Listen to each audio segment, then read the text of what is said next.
அனைவருக்கும் வணக்கம். நான் ரமேஷ் பேசுகிறேன். Tarot card reader, Ricky healer and numerologist. இந்த பதிவில் நம்ம எதை பற்றி பார்க்க போகிறோன்னா, சிம்பிள் ட்ரிக்ஸை பயன்படுத்தி எப்படி நெகட்டிவ் எனர்ஜி, நெகட்டிவ் தாட்ஸ்லேருந்து வெளியில் வரலாம், அதே மாதிரி நம்மளுடைய வைப்ரேஷனை எப்படி ரைஸ் பண்ணலாம் அப்படின்னு நம்ம பார்க்கலாம். முதலாவதாக, டீக்ளெட் யுவர் ஸ்பேஸ்.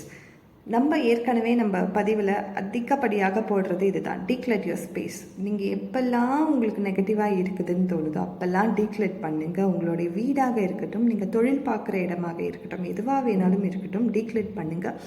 3 to 6 மாதங்களுக்குள்ளே நீங்கள் பயன்படுத்தாமல் இருக்க பொருள் எதுவாக வேணாலும் இருக்கட்டும், அதை நல்லா இருந்துச்சு அந்த பொருள்னா அதை மற்றவங்களுக்கு சேரிட்டியாக கொடுங்க. அது பயன்படுத்தவே முடியாது அப்படின்னும் பொழுது அதை தூக்கி போடுங்க. அட்டாச்மெண்ட் பொருள் கூட வச்சுக்காதீங்க. ஸோ அதே மாதிரி பொருட்கள் மட்டும் இல்லை, நம்ம யூஸ் பண்ணுற டிஜிட்டல் அசட்டாக கூட இருக்கட்டும், அது மொபைலாக இருக்கலாம், லேப்டாப்பாக இருக்கலாம், டேபாக இருக்கலாம், எதுவாக இருந்தாலும் உங்களுக்கு சர்வ் பண்ணாமல் நீங்கள் வச்சிட்ருப்பீங்க.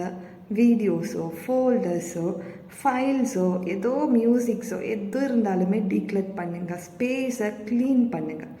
ஸோ இது மாதிரி பண்ணும்பொழுது நம்ம நெகட்டிவ் எனர்ஜிஸை ரிமூவ் பண்ணுறோம். ஸோ பாசிட்டிவான எனர்ஜியை இன்ட்ரடியூஸ் பண்ணுறோம் லைஃப்பில். ஸோ அடுத்ததாக ஸ்மட்ஜிங் சொல்லுவாங்க. ஸ்மட்ஜிங் சொல்லும்பொழுது வேறு ஒன்றுமே கிடையாது. நம்ம பூஜை பண்ணும்பொழுது அகர்பத்தி ஏற்றி வைப்போம், கற்பூரம் ஏற்றி வைப்போம். ஸோ இதெல்லாமே கூட நம்மளுடைய ஸ்பேஸை க்ளீன் பண்ணுறது தான், கிளென்ஸ் பண்ணுறது தான், நம்மளே கிளென்ஸ் பண்ணிக்கிறது தான். இது தினைக்குமே நம்ம பண்ணலாம். அதே மாதிரி ஸ்மட்ஜிங்கில் நம்ம இந்த சேஜ்னு சொல்லி ஒரு ஹர்ப் இருக்குது, சிடார்னு ஒரு ஹர்ப் இருக்குது, ஸ்வீட் கிராஸ்ன்னு ஒரு ஹர்ப் இருக்குது. இந்த 3ல் எதனா ஒரு ஹர்பை நம்ம வாங்கி நெருப்பில் போட்டு அந்த ஸ்மோக்கை நம்ம என்விரான்மெண்ட் சுற்றி இருக்க ஸ்பேஸில் காட்டும் பொழுது அதுவுமே நம்மளுக்கு ஒரு சூப்பரான ஒரு கிளென்சராக பயன்படும், க்ளீனராக பயன்படும். நெகட்டிவான எனர்ஜி எல்லாத்தையுமே டீக்ளெட் பண்ணும் அதுவும். ஸோ ஆனால் நம்ம இதை க்ளோஸ் பண்ணிவிட்டு, டோர்ஸை க்ளோஸ் பண்ணிவிட்டு பண்ணக்கூடாது. ஸோ ரிட்டன் அப்படியே தான் வெளியில் போகாமல் உள்ளேயே தான் தங்கிடும்.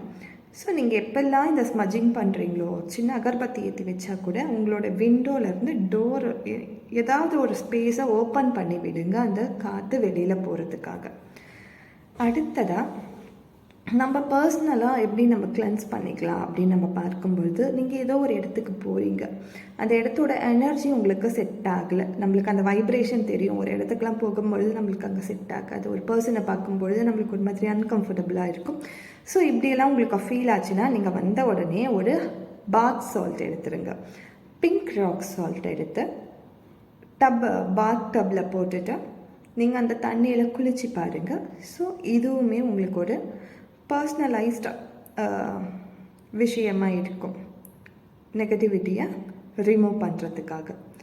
ஸோ நீங்கள் எப்போல்லாம் மாப் பண்ணுறீங்களோ அப்போல்லாமே பிங்க் ராக் சால்ட்டை, கொஞ்சம் டர்மரிக்கு, அது கூட எந்த கெமிக்கல் ஐட்டம்ஸும் ஷாப் ப்ராட்டில் வாங்கின எந்த பொருளுமே பயன்படுத்தாமல் எசென்ஷியல் ஆயில்ஸ் பயன்படுத்தி பாருங்கள்.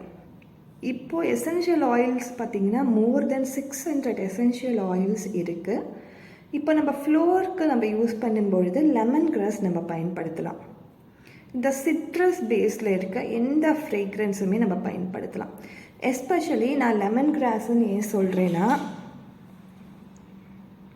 இதுதான் லெமன் கிராஸ்ன்னு சொல்லும்பொழுது கொஞ்சம் காஸ்ட்லியாக தான் இருக்கும். ஒன்றுமே பார்த்திங்கன்னா 200க்கு மேலே தான் வரும். சின்ன பாட்டிலே 200 கண்டிப்பாக மேலே வரும். ஆனால் இதுவுமே நம்மளுக்கு ஒரு ஸ்பேஸ் க்ளீனராக பயன்படும். அதே மாதிரி லெமன் கிராஸோட ஃப்ரேக்ரன்ஸ் இந்த மாதிரி கொசு, மஸ்கிட்டோஸ்லாம் வராமல் தடுக்கும். ஸோ இது நம்மளுக்கு என்விரான்மெண்ட் ஃப்ரெண்ட்லி, நேச்சுரல் ஃப்ரெண்ட்லி. கெமிக்கலை நம்ம பயன்படுத்துறதை விட இந்த மாதிரி நேச்சுரல் ஐட்டமாக நம்ம இந்த ஃப்ளோர் க்ளீனருக்கு நம்ம பயன்படுத்தலாம். அது நம்மளுக்கு ஸ்பேஸும் க்ளீன் பண்ணும், நம்மள என்விரான்மெண்ட்டையும் எந்த ஒரு கெமிக்கலும் இல்லாமல் நல்லா ஒரு ஹெல்த்தியான என்விரான்மெண்ட்டை நம்மளால் வச்சுக்க முடியும்.